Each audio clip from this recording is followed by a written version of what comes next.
तो राजस्थान की सामाजिक सुरक्षा पेंशन योजना को लेकर एक बहुत ही बड़ा बहुत ज़रूरी अपडेट आया है और इसका असर आप समझिए लाखों लोगों पर पड़ रहा है। तो चलिए आज इसी पूरे मामले को एकदम डिटेल में समझते हैं। सबसे पहले जरा इस नंबर पे गौर कीजिए, 1,74,159। पता है ये क्या है? इतने लोगों की पेंशन राजस्थान में रोक दी गई है। हाँ जी, सही सुना, ये कोई छोटा मोटा नंबर नहीं है। लगभग 1.25 लाख लोग हैं जिनकी पेंशन उन तक नहीं पहुंच रही।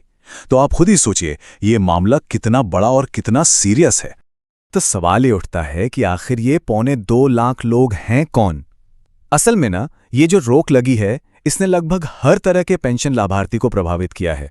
मतलब चाहे वो बुजुर्ग हों जो वृद्धावस्था पेंशन लेते हैं, या कोई विधवा या तलाकशुदा महिला हो, या फिर विकलांग और किसान, हर कैटेगरी के लोग इसमें शामिल हैं। तो चलिए अब आते हैं सबसे बड़े सवाल पर। आखिर ऐसा हो क्यों रहा है? सरकार ने इतनी बड़ी संख्या में लोगों की पेंशन रोक क्यों दी? देखिए, सामाजिक न्याय और अधिकारिता विभाग ने इसके पीछे कई कारण बताए हैं। आइए एक एक करके इन सभी को समझते हैं। जो पहली और सबसे कॉमन वजह है वो है एडमिनिस्ट्रेटिव गलतियां। मतलब सीधी भाषा में कहें तो कागजों में, डॉक्यूमेंट्स में कुछ गड़बड़ियां। और यहां एक बात साफ होनी चाहिए, ज्यादातर मामलों में ये लाभार्थी की गलती नहीं है, बल्कि उनके सरकारी रिकॉर्ड में जो जानकारी है उसमें कुछ ना कुछ दिक्कत है। तो ये गड़बड़ियां है कैसी? सुनने में बहुत छोटी लगेंगी, जैसे किसी का बैंक अकाउंट नंबर गलत चढ़ गया, या मान लीजिए आधार कार्ड में नाम कुछ और है और बैंक खाते में स्पेलिंग कुछ और। कई बार ई मित्र पे वेरिफिकेशन करवाते समय कोई जानकारी छूट गई। और सबसे बड़ा इशू, जन आधार का डेटा बैंक के डेटा से मैच ही नहीं हो रहा। बस यही छोटी छोटी गलतियां पेंशन रुकने का बड़ा कारण बन गई। ठीक है, तो ये तो हो गई डॉक्यूमेंट्स वाली दिक्कतें, लेकिन पेंशन रुकने की एक और बड़ी वजह है, और वो है कि लाभार्थी की एलिजिबिलिटी यानी पात्रता ही बदल गई। मतलब ये कि अब वो योजना की शर्तों को पूरा ही नहीं करते, इसलिए अपात्र हो गए हैं। और जब जांच हुई तो कुछ, सच कहूं तो चौंकाने वाली बातें सामने आईं। सोचिए, करीब 50,000 मामले ऐसे थे जहां लाभार्थी की मृत्यु हो चुकी थी पर पेंशन जा रही थी। इसके अलावा और भी कारण हैं, जैसे किसी विधवा या तलाकशुदा महिला ने फिर से शादी कर ली हो, या परिवार में किसी को सरकारी नौकरी लग गई हो तो वो अपात्र हो जाते हैं। और हाँ, अगर कोई राजस्थान से बाहर जाकर बस गया है तो भी पेंशन बंद हो जाएगी। एक और वजह थी उम्र। कुछ पेंशन इसलिए रोकी गई क्योंकि जांच में पता चला कि लाभार्थी की उम्र नियम के हिसाब से कम है। अब नियम क्या है? वृद्धावस्था पेंशन के लिए पुरुषों की उम्र कम से कम 58 साल और महिलाओं की 55 साल होनी चाहिए, और विधवा या तलाकशुदा पेंशन के लिए उम्र 18 साल से ज्यादा होनी जरूरी है। अब बात करते हैं एक और काफी गंभीर वजह की, और वो है धोखाधड़ी। जी, सरकार को पता चला है कि इस योजना का गलत इस्तेमाल भी हो रहा है, और इसे रोकने के लिए अब बहुत सख्त कदम उठाए जा रहे हैं।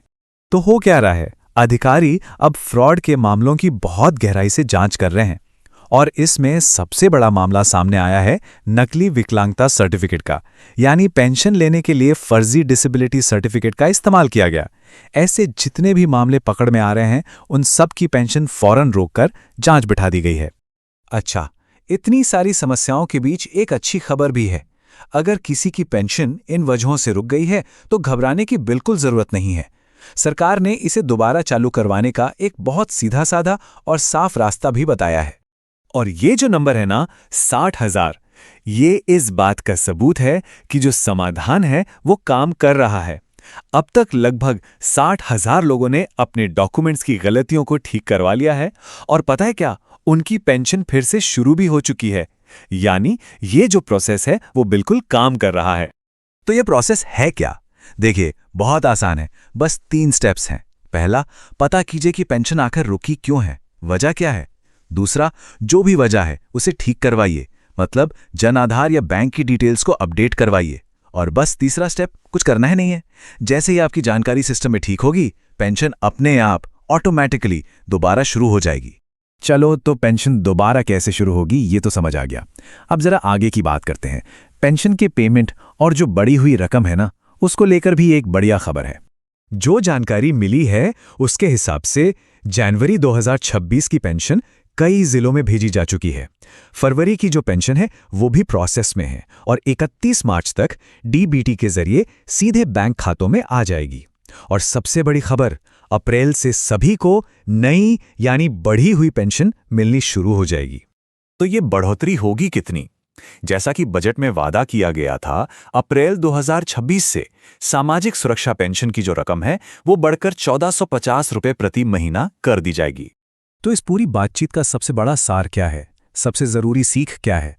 वो एक सवाल है जो हम सबको अपने आप से पूछना चाहिए कि क्या हमारे जन आधार, बैंक खाता और दूसरे सभी डॉक्यूमेंट्स में जो जानकारी है वो 100% सही और अप टू डेट है? क्योंकि भविष्य में किसी भी तरह की परेशानी से बचने का सबसे अच्छा तरीका यही है कि अपने रिकॉर्ड्स को आज अभी के अभी चेक कर लिया जाए।